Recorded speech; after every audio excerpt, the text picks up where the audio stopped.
Falcha, hello and welcome to Keith's Whisky Vlog. My name is Whisky Tour Guide Keith. Now, I usually do whisky tasting reviews. I sometimes do little videos of me on tour, on the road, out and about around Scotland.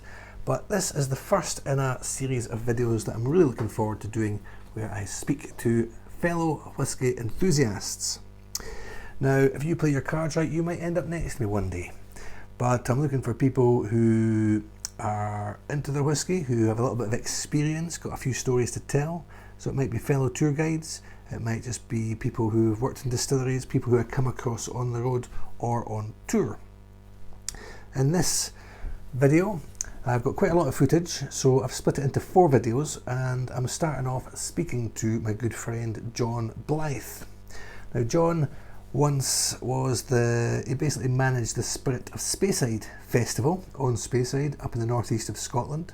So I talked to him in the video a little bit about that, but we also have a few drams. Now, I said to John, come round, I'll make a little space for you and bring a couple of whiskies. So John brought 4 whiskies. Obviously I had to match that, 4 plus 4 equals 8. He also sneaked in off camera a little Scottish vodka that we had. So by the end we were feeling a little bit merry. I was a bit concerned afterwards that we might be a bit incomprehensible, but I think it's turned out okay. So there's 4 videos and we try different whiskies, a bit of tasting notes, a little bit of chat about them, a little bit of maybe opinions about whisky here and there, and also, as I say, I speak to John about some of the things that happened, the things that he organised in the Spirit of Speyside festival. I really enjoyed making these videos. Thank you, John, for coming around. We'll have you back on at some point, especially if you're going to bring 4 whiskies every time. For everybody else, I hope you enjoy the videos, and I'll be back at the very end, so I'll see you after. So, Slanjava just now. Well, before we go, I was just going to have a little whisky to enjoy it myself as well. I've got my infinity bottle here. If you want to know about my infinity bottle, check out my infinity bottle videos. So just to get the night started for myself, pour yourself a little dram as well, and sit back, put your feet up and enjoy Whisky Tour Guide Keith and Big John as we talk all things whisky. So Slange, see you at the end. Cheers.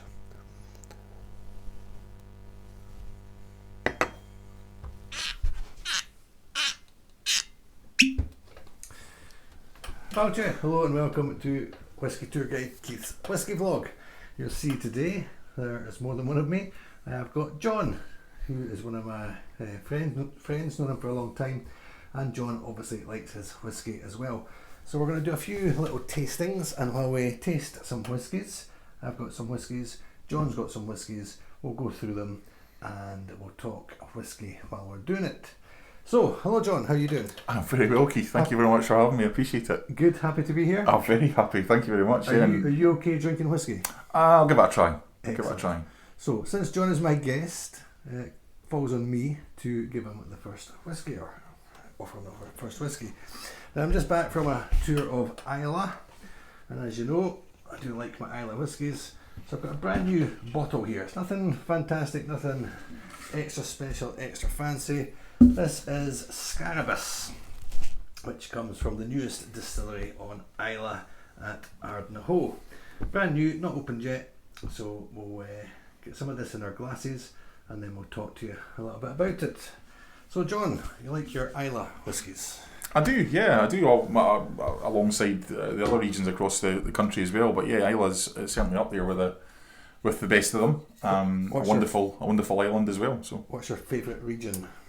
Good question. I would say probably verging on Speyside being my favourite regions, just given the fact there's so many distilleries, the biggest whisky producing region in Scotland, but so much diversity, so much choice. I think that's probably tipping it for me. Yeah. So straight away you can tell John's got a more refined choice than me. Speyside being his favourite region. I'm much more the sort of the kick in the teeth type of whisky drinker. So have a little smell of it. Have you had this one before? I haven't. No. So Scarabus, as I say, it's basically a farm on Islay. The name is Scarabus of Norse origin.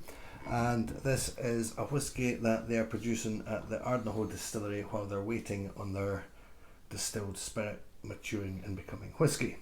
So I got a bottle of this a couple of years ago when they first brought it out, and it's very reasonably priced. I think it's about £38, decent dram, non-age statement, so nothing too sophisticated, but we'll see what John thinks of it, see if it's exactly how I remember it as well. Is this what they're hoping to? They're hoping their spirit will taste like ultimately straight out the cask from Balmenach? Is that what they're hoping for? I think so. I mean, there's an element of hopefulness in that to an extent, but they're not doing anything too left field Islay wise. They're going to try and it's going to be a signature Islay whisky that they produce. Now, the first spirit that they've started to distill is, I don't know how big your one was, but no, you're being very generous, thank you very much. So the first whisky that they distill, or spirit that they distill, is being matured back on the mainland, but as we speak they are getting planning permission for their own warehouses, so it'll be distilled and matured on Islay. So did you have a little sip there? I didn't, just nosed it. Nose. Yeah, no. What do you think? So straight off the bat, I mean, you definitely get the smoky notes coming through as you would expect from Islay, but I'm getting a lot of almost jammy red fruits coming through, which is very pleasing. I get a real sort of creaminess as my first sort of, it's a real smoothness. It's very sort of Kalila almost. It's not high end Islay, it's not too mild, it's right in the middle. So I usually talk about Kalila and Balmore being my two sort of introduction to Islay whiskies, and I think it's very much a sort of Kalila 12, that sort of area. I think you're absolutely right. I think there is that buttery creaminess coming through it as well, which you almost kind of toffee caramel coming through as well. There's kind of apple note as well coming through at the back, but I don't know, it may just be more fruity. Fruity notes coming through, but yeah, definitely that jammy note was the big punch for me. That hit of what sort of jam? Red fruit, sort of strawberry, raspberry sort of thing. So yeah, no, very pleasing, very nice indeed. So I don't know if it says anything about the casks on the bottle. I'll just check. Inspired by an alchemy of craft and cask, time, sea and air, a whisky for those with a curious mind and an eye for detail, bold and honest about its Islay origins, and just a little mysterious about everything else. And I think I've said there's no age statement, but there's nothing about the casks as well. Islay peat, smoke and sea salt in the nose, followed by warming leather notes and a wonderful vanilla sweetness in the mouth, leading to a rich, lingering finish. So do you get any leather? I don't think I'm getting any leather on the nose, maybe on the palate, but thinking about mouthfeel, looking at the glass, I don't think it's going to be any sort of oily thickness about it. I think it's going to be quite a light mouthfeel. But well, pop it in your mouth. Okay, we'll give it a go. See what you think.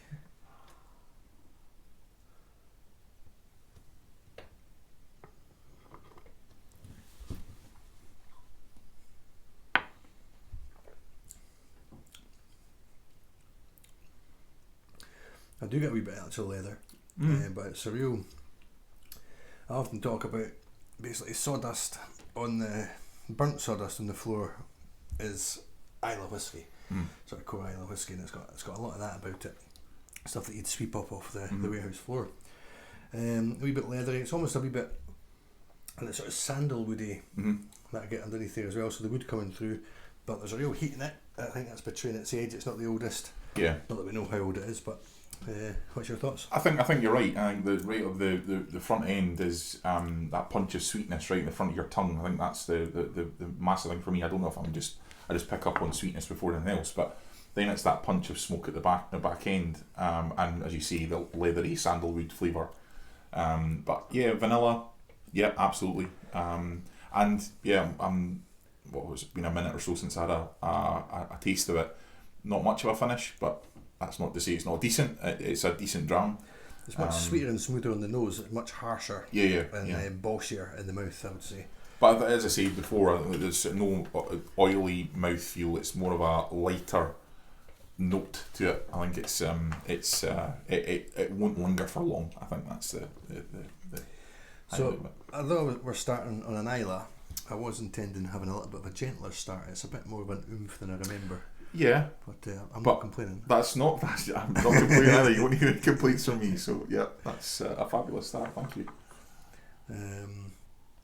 So region-wise, at the start there, talking that my favourite region, Islay, John's Speyside. You've been over to Islay, nevertheless. I have, yes. Yeah, when was that? It was, oh goodness, back in 2016, I think. Right, so that's about 5 years ago from when we're filming at the moment.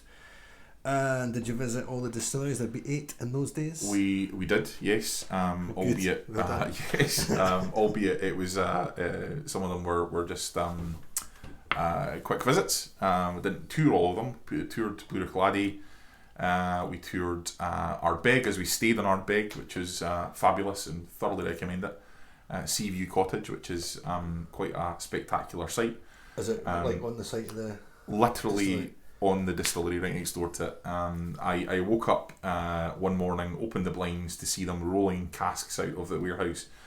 So I sat back in my bed, propped myself up, and said there'll be no other opportunity to ever do this again. So yeah, it was a wonderful sight. Were you fully clothed at the time? I didn't give them that delight. So yeah, I thought I would fully clothe myself, but no. Wonderful island, full of really friendly people and really welcoming. So yeah, it's a fantastic island to visit, certainly. Yeah. Mm-hmm. So you did a tour at Ardbeg and a tour at Bruichladdich. Tour at Bruichladdich, tour at Ardbeg, and we did a tour of Bunnahabhain as well. So that was the only 3 tours we did, but we visited all the rest of them. We went to Balmore. Couldn't tour Balmore as they were full, but had a walk around and experienced the town village, village. We call it. Definitely a village. I went into the hotel, Balmore Hotel, yeah. Balmore Hotel across the road for some lunch. So yeah, a cracking place. But yeah, good stuff. The Balmore Distillery is my favourite smelling distillery in Scotland. It's just when you're approaching the visitor centre, there's a gap down the side of the buildings to the sea, and you get this sort of the malty smokiness, coming up, and the mix of the sea and on a nice mild day. It's just as good as it gets. You want to just bottle it and sell it.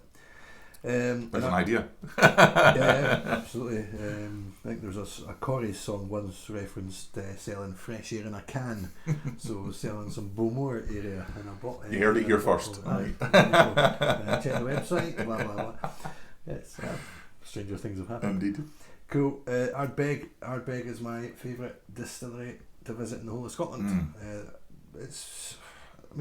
The whisky, obviously, the place, the location, the buildings, but the people make it, and they're welcoming pretty much everywhere in Islay.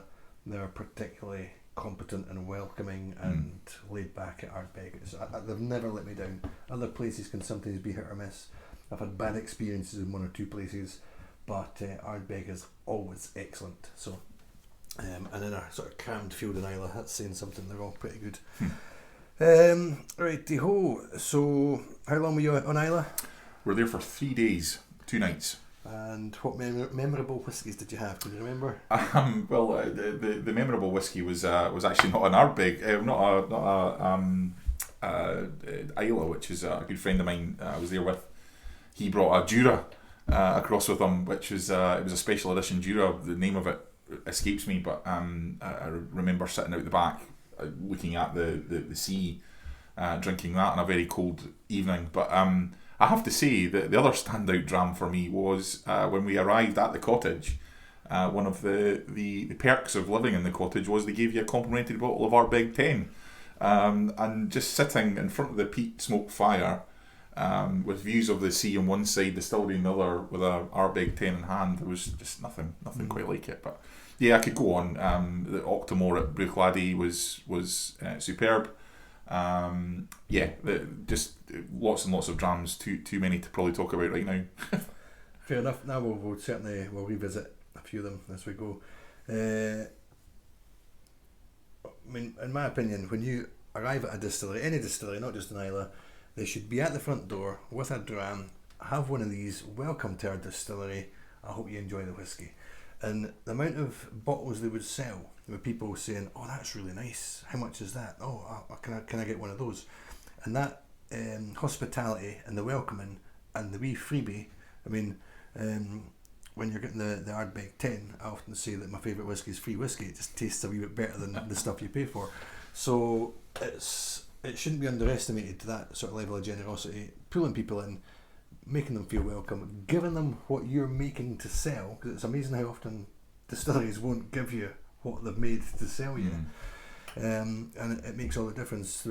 Most of the tours that we do, we go to Balmenach and the Balmenach cottages, which are basically the same as what you're talking at Ardbeg. They're part of the Balmenach distillery, and they used to always have a bottle of Balmenach 12-year-old sitting, and it was just the perfect welcome. And it might not be the greatest whiskey in the world, it's more than good enough, but just having that to sup on as soon as you arrive, and you start to get the island. And if you're getting Ardbeg in you straight away, then rather than having to build up to Ardbeg, you're starting at Ardbeg. Yep. And then you should be okay with your Octomores and whatever else you want to try and go for. Absolutely. Very good. Okay, so that's the Scarabus. We've got a little bit of sweetness, a little bit of smoothness on the nose. I'll do a full tasting review of this on my own as well. I'll talk a bit more about the distillery, and then we're talking quite charred, burnt, smoky in the mouth, and a little bit leathery, a little bit woody as well. So that's the Scarabus. Next we shall move on, and John, my guest, will produce one of his whiskies, and we can try that. Okay, it's now John's turn to introduce a whisky, and therefore I'll hand you over to John. What have you got for us, John? So, I mentioned earlier Speyside is my region of choice. I would probably go as far as saying. And I brought a Scottish Malt Whisky Society living cask bottling that myself and my wife filled back in 2015. It is a Balmenach, or in this case a 48.65, as the Scottish Malt Whisky Society love to do, is number their bottle rather than put a distillery on them. But this is a Balmenach from a little known distillery in Speyside, more known for another spirit that they produce, which is Caroon Gin. And it's owned by Inverhouse, Interbev, and likes of Speyburn and Pulteney up in Wick. They are owned by the same company, but this particular distillery is little known. It goes probably into quite a lot of Interbev's blend or blends, but this particular spirit was bought or purchased by the Malt Whisky Society. This is the first fill ex-bourbon barrel. It's finished in a quarter cask. It's 13 years old, and it's 59.7% ABV, so it's cask strength built up. Interesting. That's quite near Granton-on-Spey, I think. Just up the road from it. I've been past it. Yeah. I've not been in. There's no obvious sign for it. Just a little sign for the little hamlet or village or whatever you want to call it. There's a few houses. But that's it. But yeah, the distillery itself, as I say, is geared up for Caroon Gin, and you can do a gin tour up there. But the whiskey itself is little known. So Speyside. Yes, a wee Speyside, so we're going a little bit more mellow. That said, it's got a real kick to it. You can immediately see it's got a bit of strength to it. Yes, and it's certainly for the age of it, 13 years old, but it is cask strength. In the nose, you're getting quite a lot of prickly heat from it. What did you say? First fill bourbon?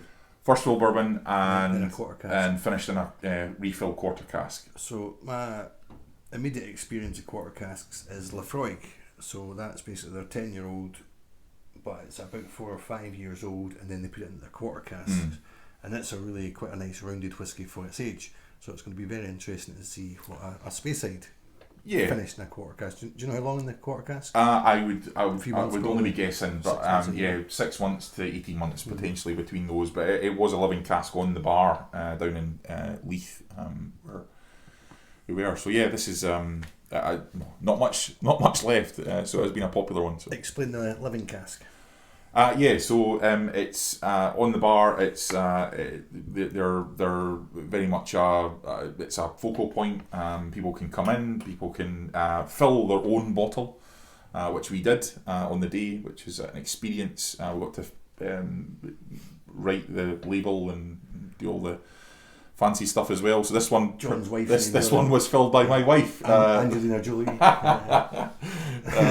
So the one that I filled has long since been done. But the living cask itself is a great way to introduce a little known distillery such as this, and we get a bit of excitement about it. So totally. So something a bit different, something new to try. What do you get in the nose? You've had some of this before, obviously. Yeah, absolutely. Massive punch of sweetness straight off the bat. So vanilla, caramel, nice rounded sort of toffee, almost kind of buttery note as well. Mm-hmm. I get really sweet to start with. That sort of glisten, almost like crusty sugar. Yes, yeah. I get fruity as well. I get more of your sort of pear, and then edging towards your pear drops and sort of hard boiled sweets. Yeah, you're absolutely right. Your sweetie shop, pear drops, almost kind of your penny sweeties as well. It's that's fantastic nose certainly for me. But yeah, there's that prickle as well, which I'm sure water would bring down. But I'm keen to taste it without water, and then I'll put some in. Fair amount of depth, obviously the strength, but it's quite a nice rounded one as well. So we'll see. I'm expecting a fair bit of wood. Yeah, as you get in Speyside typically. We'll see. Yeah. The glass maybe the mouthfeel might be sort of grapes, that sort of light green fruit rather than any red fruit or juicy fruit. It's more that sort of not quite bitter, but the sharper tartar type fruit. Mm-hmm. Yeah. Pear tart. There we go. There's a good taste in it. Right, I'm gonna give it a try.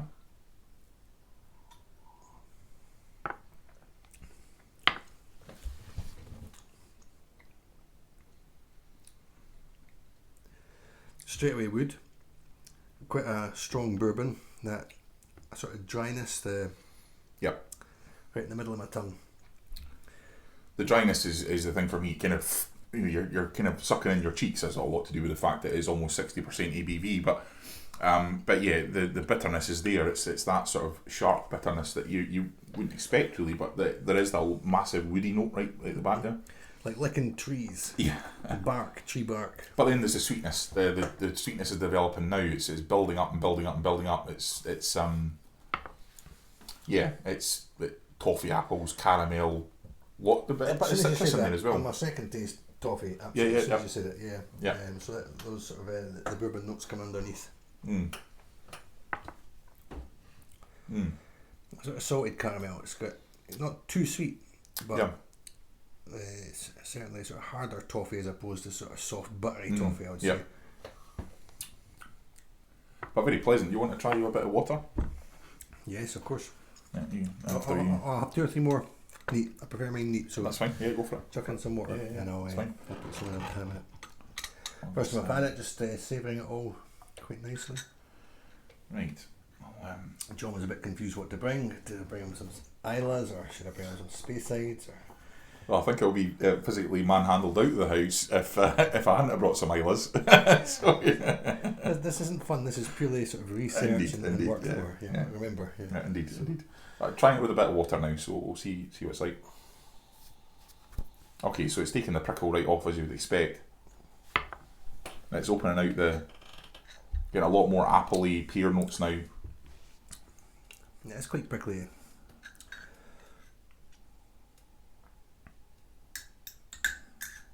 Yeah, it's just killed the alcohol, but brought out the aromas as you would expect. It's How much water did you put in? I just put a swig. I'm not particularly I'm not graceful when it comes to 1 drop or 2. It's glug it in there. When I've spoken with people with a lot more knowledge than I, they talk about master blenders almost a 50-50 split between their water and whiskey because it gives them the best appreciation of the spirit. So I'm not like yourself, not one to drink whiskey with water, but when it's this ABV, it's almost quite nice to appreciate it with a little bit of water to understand the aromas a bit more. Especially for tastings, it's good just to try and definitely change its nature. So yeah, it's a bit mellower. It's nice. It's I was talking about the sort of the sharp tart fruitiness before, but that's certainly mellowed down. Still that glycerin-y pear drop, but to a lesser degree. It's not the overpowering at the top of your nose that it was. It's really nice. On the palate as well, it's brought down the bitterness. It's brought down the woody notes as well. It's brought the sweetness to the front for me. So yeah, the lots of the once again green apples again. I don't know why, but green apples, but pears as well. Just a massive punch of sweetness. That's really, really nice with the water. Yeah. Again, I suppose it's a simple lesson when you've got a cask strength. It is going to be a bit brutal in your mouth, and the water's going to open it up, increase the complexity, and that's really nice with the water. I'll tell you why in a minute, but I'm just enjoying how nice it is with the water.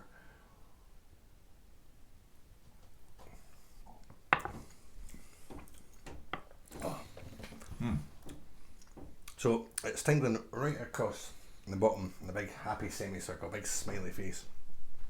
Still getting a bit of it, that strength. It's still it's not weakening the strength any. It's a lot sweeter. It's moving towards honey.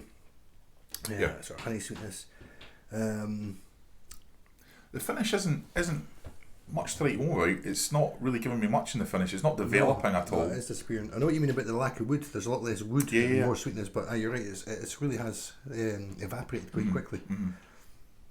Yeah. Well, for me, it's not a unpleasant whiskey for a 13-year-old. It's in this case, it's not been unlucky for some. It's been a winner. It's been a pleasure drinking this one. Something I talk about sometimes when I'm on tour talking to people about whiskey is you get the real sort of hardline age statement people, and the classic is basically double figures. 9 years or younger, it's not mature enough, it's not good enough. 10 years or older minimum for it to be any good. But my sort of riposte to that would often be that, well, how many 13-year-olds do you get? If the age is so important, and say a 10 or a 12 or a 15 are really good, why is there no, or you've got a 14 at Oban, whatever it is, but why is there no 13-year-olds? There's obviously one or two. Craig Elke, we were talking about a little bit earlier, is quite a well-known 13, but there's very few 13s, and it's quite simply because people don't buy things with 13 on them. So it follows that there should be as many good 13-year-old whiskies as there are 12 and 14-year-olds, and yet for sale you've got many more 12 or 14-year-olds. So it's good to try a wee sneaky 13-year-old. Absolutely. It shouldn't really matter what the number is. You're right. It's when it's good enough. It's when you put it in the bottle, put it in your mouth. Age isn't everything. Unfortunately, the international market, I think, has a lot to do with the age statement being on many bottlings. Is the fact that if people don't see an age, they just won't buy it. No age statement bottlings don't seem to do as well. That's my uneducated it's definitely view on it, but certainly it's makes sense. My bottom line is always put it in your mouth. If you like it, it is a good one. If you don't like it, try another one. There are thousands, and don't waste your time moaning about ones you don't like. There's no such thing as a bad whiskey. John's adamant. No such thing as a bad whiskey. I think there's 2 or 3, but John thinks there's none. I'm yet to try one anyway, so yeah, it's all good. That's another video. Yeah, whiskies not to try. Whiskies you shouldn't. Don't go near this. Any of the whiskies I don't like, they've been written, but what do you mean you don't like it? Have you tried this one? It's like, yeah, I didn't like that one either. What about the other age statement? I didn't like that. So any that I haven't liked, other people have liked and been very confused that I don't like them. It's a personal thing. Well, indeed it is, yes. Everyone's got their opinions when it comes to whiskey, but yeah. That's a really interesting one. Thank you for bringing that. You're welcome. Balmenach, 13-year-old. Balmenach. Scottish Malt Whisky Society. Are you a member at all? I was, not anymore. So in Edinburgh we've got 2 sort of branches, outlets, what you want to call it. Scottish Malt Whisky Society deal in single casks, and they don't do, for instance, they don't say this is a Lafroig 10. They assign numbers to each distillery, and then they give you descriptions. So you tell them, what do you like? I quite like a quarter cask sherry finish, something like that. Then they'll have something like that for you. I prefer a woody, bit of caramel, bit of bourbon. Then they'll give you that sort of whiskey as well. So they take away the branding as much as it's no secret. Flavor. It's no secret what the distilleries are. Easy to find it, but there's they prefer to do it this way. The emphasis is elsewhere, right? And I think to a certain extent as well, it kind of it adds that kind of certain amount of mystery to it as well. That where you don't know what you're going to taste. So yeah, it's nice in that way. So Very good. good. Right. Well, we'll move on to our next whisky.